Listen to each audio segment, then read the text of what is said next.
Greetings, everyone. I'm Mar. Once again, this is my opinion. You've heard me say several times already on this show is that a lot of these episodes fall into different categories. Some of them are ones that I enjoyed a little bit when I watched them when I was younger, but now as an adult, I'm like, alright, this concept hits me a little bit more to varying degrees, either or I get it, but not a parent yet, so I don't 100% get it from personal experience, just from observation. Then there have been ones where I'm like, alrighty, this one I didn't really appreciate a lot when I was younger, but now it hits me a bit more. And of course, there's been a few where like, didn't like it as a kid, don't like it now, other than a few little moments. This is one of those ones that falls into the category that I really did like it as a kid, and I like it just a bit more now because I understand it a little bit more, looking at it from an adult perspective. And the reason that I really did like and identify with this one when I was younger, because it deals with the concept of being held back a grade. And I think I've mentioned it a couple times. I was held back in 4th grade, so I had to repeat that year. So Ray's reaction to finding out that he was and he doesn't remember, I understand, but I was old enough to remember it, so it's not quite the same. This is, of course, episode 10 of season 4, Left Back. This was written completely by Phil Rosenthal, and it's one of those episodes you look at, yep, it seems to have his handprints over it, especially with how Ray's written, the interactions of the family members, and the main driving force of the plot. Because when you watch this show enough times, you could kind of start to look at each individual episode and go like, yeah, this feels like it'd be a Phil one, or Ray seems like he was a little bit more involved in here, or Lou seems he wrote this one, this seems like it was guest writers, and maybe wrote 1 or 2 episodes. And that might also explain a little bit of the minor errors that could pop up every now and then. This episode is no exception, but I do have a possible explanation for it, which that little error is one of the things I did note when I was younger, because I'll get to that in a bit. Episode begins with Ray and Deborah attending a parent-teacher conference with Michael and Jeffrey's pre-K teachers, which is an aside. Pre-K just seems to be one of those weird things that maybe it's mandatory over in New York or recommended, but over here I don't remember there being like a pre-K at the elementary school. It was more like outer, because I did attend like a thing that you would describe as pre-K, but it was more like a daycare where you learn some stuff, but it wasn't required to go to school until you hit kindergarten. I don't know if it's changed that much since then, but it's one of those weird things like, really, they have a pre-K? It's like, this seems kind of a little redundant as a requirement, but they're going through it. One of the twins, Michael, is progressing a little slow for his age, whereas Jeffrey, he's like getting everything good. And they're looking at it in different ways. They're like, whoa. Now Ray's the one that's really like, yee. Like looking at it, like, did he chew the paper? Amongst other little comments, with how Ray is, kind of a reaction that you would get. It's kind of the things you should probably be thinking, but not that you should say aloud. But it's a sitcom, so you can get away with that a little bit more. Because in real life, a teacher would probably be like, what? Or that's something you talk with your spouse later, like, did you see that paper? It looked like he chewed it. That stick figure, I could kind of see, like, not everyone's going to be super detailed with it, but you can definitely see the difference in the twins, and one of the first things you probably think is another thing Ray says, they're supposed to be identical. Well, in certain regards, they might not always be. Like, one might be a little bit more introverted, and one might be more extroverted. Now, the teacher is recommending that they keep Michael back, and just to make sure things don't go a little bit more awry, they decide to keep the twins together for another year, but it's going to be the kindergarten teacher who makes the call after evaluating them. And that is the family drama of it, like, should they go? But it takes a back burner once everyone finds out, because everyone is reacting, the Barone side I should say, like Frank, Marie, Robert, the moment they hear that Jeffrey and Michael are going to be retained another year, they're like, interesting. And we find out from them that the same thing happened to Ray for the same reason.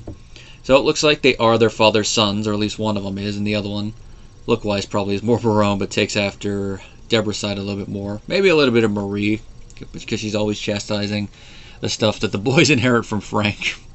When it's brought up, Marie tries to angle, like, oh, I thought it was best, we didn't have to take you on the bus, but then Frank's the one that outs, yeah, it was because Ray, you were a little slow. Now, I will say, Marie trying to be gentle about it, that is the motherly thing to do, and it does show that she does care about her boys. Now, there's that little thing in the back of your head, you're like, it could be because it's Raymond, and if it was Robert, she might have been a little bit more blunt with it. But then again, she did try to be a little bit more easier when Robert found out the thing about his first birthday party way back when. So you never know, that might be the same case. She might have just told him that. But then she did act differently when the whole party situation. So it's one of those little things like, I guess it depends on her mood. Frank's the one that's very blunt. You couldn't even cut paper. I guess he was chewing it as well.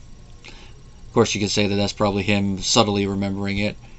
But I will say Ray's reaction when he finds out he was held back, it is logical, because he's like, wait a minute, now everything, a lot of things from childhood are making a lot more sense. Like, this is why I was always the oldest in my class. Which I could tell you is something that, yeah, I had to deal with. I was always usually the tallest in my class with a couple exceptions, so when I got held back, I was the oldest. But unlike Ray, like I said, I have the memories of being held back and all that.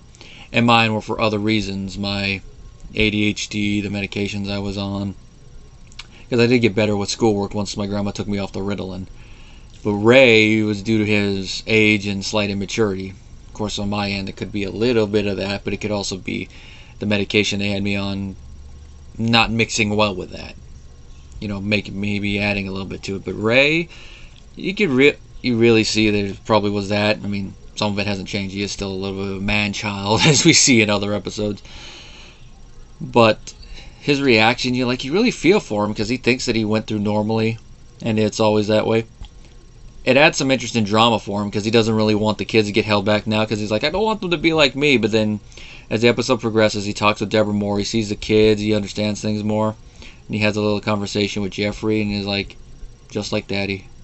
He comes to terms with it, that probably was the best thing for him, because look where he's at. He got the college degree, sports writer, so it was probably the best for him.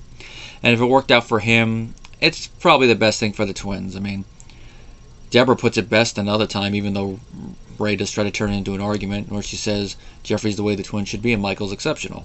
And of course, Michael's your favorite, isn't he? Reaction, but he's thinking more with his emotions there than with his logic, even though, based on what we see from Marie and the whole thing of Marie emulating her mother-in-law and maybe Deborah eventually emulating Marie a little bit, you could see why that might be the case, especially when you add in Marie's previous statements. Now that I think about it, we were like you two. But she does have a point from what we see with them. They're identical twins, so one's exceptional, one how they should be. Of course, that could just be her excuse. You gotta remember that there. But Ray does come to terms with it, and just the way that Romano acts this scene where he's talking with Jeffrey and he's like, just like Daddy. It's like very subtle, but you could hear the pain, the acceptance in his voice, and just the look on his face. You could tell like he's coming to accept it. It was for the best, and it'll be the best for the twins. Now, I did mention a little plot inconsistency at the top of this, and this is where I'm going to get it. In previous episodes, they've mentioned the age difference between Robert and Raymond are 4 years. So Ray was born more or less when Robert was 4. We don't, probably not fully exactly, unless he was born later in the year. I'll get to that in another second. And we know from another comment in the reunion episode that Jessica Bell and Raymond would have been freshmen when Robert was a senior. Or it could have been he was just a graduating senior. But based on the comments that Robert says, I would say he is a senior that's about to graduate when Raymond is a freshman. So the 4 years, it looks like it's more or less exact. Or maybe a little bit off, but when you add it, it's like, yeah, he's 4 years older. Make it a little bit easier than doing the full math. Now with the held back thing, it's like, how does that make sense then? That they could have gone to high school together, and then with this thing, shouldn't Robert have graduated already by the time Ray started? It's one of those weird little things that even as a youngin', I was trying to wrap my head around. Because even when I was younger, I was always like noticing like little weird things with continuity. Not to the point of being like a certain Kathy Bates character, or like, that's not what happened, they didn't get out of the cock-a-doodle car. But it's always one of those things. Like the biggest example is the Halloween franchise, where I noticed the thing and like would try to wrap my head around a way that they could fit into continuity together. Even though, in the words of a Disney character, like, technically speaking, it's not possible. Oh well. Now here, this is some of the stuff I looked up. Now, the birth date of both Raymond and Robert. Ray is October 9th. Robert is April 6th. Surprise! Now, the kindergarten fifth fifth year cutoff is September 1st, and I double checked with New York, it's the same. Both here and New York, it's the same. So if you were born and turned 5 after that, it looks like you had to hold back a year, or that might be why Raymond was in pre-K. One of those weird little things. Now, as we see, since Robert's birthday is so early, he could have been 4 exactly while Marie was in the early stages of pregnancy, and then she birthed Raymond later in the year, so it's a little bit over 4 years. Now, even with the September 1st thing, and Ray possibly going into pre-K, it's like, but still one of those weird things, like, how would you math it correctly? Because, okay, Robert, obviously April, so he could start kindergarten on time. Raymond, October, so he'd have to start it either the next year or go through pre-K instead of it. So he's going through that, while Robert would be in, let's see, he'd be in 3rd grade if I'm doing the math off the top of my head correctly. And then he'd be in 4th grade when he does it again, so Robert would be in 5th grade when Raymond starts kindergarten. Then you go through there. But when you do the maths, Robert should be graduated. It's just one of those small little continuity errors that they make. I mean, there's a couple other ones, like later on in this season, Frank's going to say he's a certain age when he's already had a birthday 2 years older than that. But just one of those minor ones.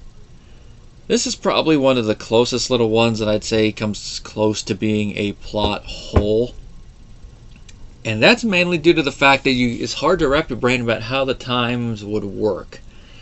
But when you have different writers coming up with this stuff and probably not keeping a book of continuity because, episode to episode, and as I've said before, sitcom writing, it does create those little things. But that's also one of the dangers of backloaded storytelling instead of front-loaded storytelling, which sitcoms are notorious for being backloaded, to where you're going to have these little errors pop up. And of course, they just don't deal with them. And the reason for that is Sir Arthur Conan Doyle never cared. I mean, he knew there were errors, but he never apologized for them. Just let the people enjoy the work. A sitcom like that is that. But it's one of those things you do have to acknowledge that there is an error there, even if it doesn't bug you. Like me, it doesn't really bug me. It's just one of those things that tugs at the back of my head. Like, the time doesn't... But it's not like going to, like, Sheldon Cooper levels or be like, the timeline doesn't make sense. This is a fail of an episode. I know there might be some people like that, but it doesn't bug me to that level. The ending part of the episode, where we see the twins do their little comedy routine, you can tell before Frank says anything that the last joke is from him. One real thing I must note about that is that Amy is in attendance there, and I actually forgot it, because she has no line, she's just sitting there, so a nice little bit of visual continuity. She's with Robert again, Robert went, so she's going to go see them. I mean, they're not married yet, but even at this point when they're together, she kind of does see Ray and Robert's kids as her niece and nephews. Even if it's just like the adopted one, it's not until the wedding in a couple seasons that it becomes official. And you could tell from one of the photos that she is kind of close with them. I mean, she has a photo alone with Allie, so she's at least semi-close with Allie. I can imagine Allie down the line going to ask Amy some questions about stuff that she wouldn't want to ask her mother. And I could see her, being a little secretive about it, wanting to keep it on the down low, especially if she wants to keep it away from Marie. That's just me throwing something out there. Overall, this is a pretty fun episode, being that I was held back. I do identify with it pretty well. You do get some good moments of comedy and some good acting from the character actors. That one little moment with the little continuity might be an issue depending on how you view it. But if you get past it without it really, it's pretty good. Sarah the teacher, this is one last thing, is played by Diane Marie Rivera. She does a pretty decent job for the one scene she's in. I'd probably put this in the running of the better episodes of the season, even with that error. It's one that I could definitely watch over and over again. One that even when I'm old and gray sitting there watching, I'd be able to watch it. And if any of my kids ever do have to be held back, if I ever do have kids, this is an episode I'll probably watch them, show them. More so if they're like older and they have to do it, because it'd be like son or daughter be like, alright, sit down. And then have a little talk with them. Perfect segue in. And that concludes this review. If you enjoyed, be sure to like and subscribe down below. You want to support the channel, the Patreon link is also down below. You join the Patreon, you get some perks, like you get to request certain video topics. and you also get access to those videos early. If you just want to do a one-off request or a one-off donation to the channel, the PayPal link is also down below. Until next time, guys.